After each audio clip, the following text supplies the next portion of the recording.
Ես քնած էի ննջասենյակ։ Ուղղակի ես քնած էի, ինձ էլ երկու երախոս ունեմ, այդ տումբուշկա ունեք էլի դրան վրան։ Տրմբոցը լսեցի, ես ասի երևի երախոս են գալ։ Ձերս տանեմ տումբուշկան տեսնեմ չէ երախոսն ու տեղնա։ Կինս էլ այն ժամանակ կողնում էր։ Փամփուշտը խոզնավարչի Ռուբեն Խաչատրյանի տան պատուհանին է դիպել։ Երեկոյան 10:20 էր ինքը քնած կինը խոհանոցում, երբ ընտանեկան անդորը խախտեց ադրբեջանական զինուժը։ Սյունիքի մարզի սահմանամերձ գյուղի տնից ադրբեջանցիների դիրքերը 1-2 կիլոմետր են հեռու։ Կինս եկավ թե կրակեցին էլի, ասի թե կրակեցին։ Փողոցում տղաները նեղացնեն, որ իր պատին տրակեց։ Ասեն դե տրակեց, ինչ անեմ տրակեց։ Հետո լույսը վառեց։ Ես նայեց տեսա պատուհանն է, մեր Եվրոպատուհանը, անցքը բացել է, ճաքել է էլի, նոր իմ վրայով որտեղ քնած են եղել, հոտելից վրայով այդ տումուշկակա վերեն այելի է դրած, այելին էլ ջարդել։ Կրակոցների տակ ապրելու սովոր 73-ամյա տղամարդն ասում է, եթե պարկած չլիներ այլ նստած, փամփուշտը հաստատ կվնասեր իրեն։ Լավ որ քնած են եղել էլի, պարկած են եղել։ Պուլիա, մեկն են գտել, հայելու փշրանքներն է, պատուհանին լրի թափած է, էլի պետք է նայեն դրա համար, թողել եմ նույն ձեի մնացել է, տեղաշորը դե չեմ հավաքել, նույն ձեի ոնց որ քնել ես մնացել է։ Չնայած երեկվանից ննջասենյակը խառնաշփոթի մեջ է, իրենք էլ անհանգստացած, բայց տարեց ամուսինները հաստատակամ են, հարազատ տնից ոչ մի տեղ չեն գնա։ Դե ինչ անեք, չէ։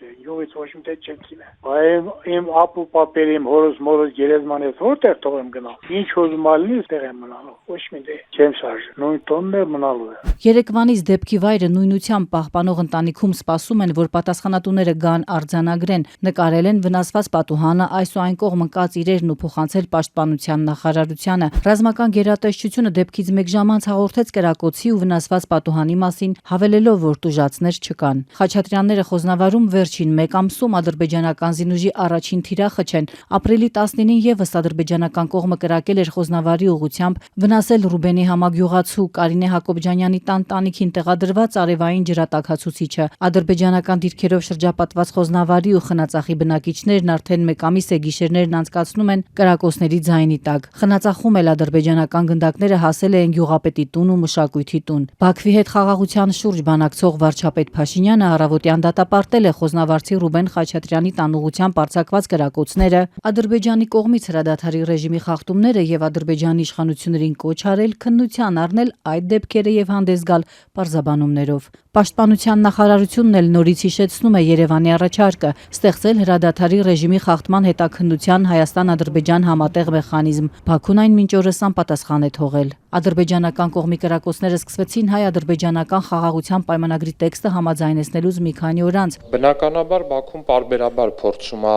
տանել իրավիճակը դեպի նոր էսկալացիա, մենք էլ բնականաբար ամեն անգամ փորձում ենք այդ նոր էսկալացիան թույլ չտալ։ Մոռացեք Հայաստան-Ադրբեջան էսկալացիայի եւ պատերազմի մասին։ 1 շաբաթ առաջ վարչապետ Փաշինյանը խորհրդանի ամբիոնից հայտարարել էր. Հայաստան-Ադրբեջան նոր սրացում, նոր պատերազմ չի լինելու է խաղաղություն։ Չնայած այս հայտարարությանը, 3 վարչապետի թիմակից Վահագն Ալեքսանյանը կարծիք հայտնեց, որ Բաքուն էսկալացիայի է ձգտում։ Ընդդիմությունից հայտարարում են բանակցված, բայց դեռ չստորագրված փաստաթղթից դուրս Բաքուն պահանջներ ունի, փորձում է սպառնալիքի ներքո հասնել դրանց կատարմանը։ Բաքուն հրաժարվում է ստորագրել խաղաղության պայմանագիրը, քանի դեռ չի փոխվել Հայաստանի սահմանադրությունն ու չի լուծարվել Ղարաբաղյան հակամարտությամբ զբաղված միակ միջազգային հարթակը՝ ԵԱՀԿ Մինսկի խումբը։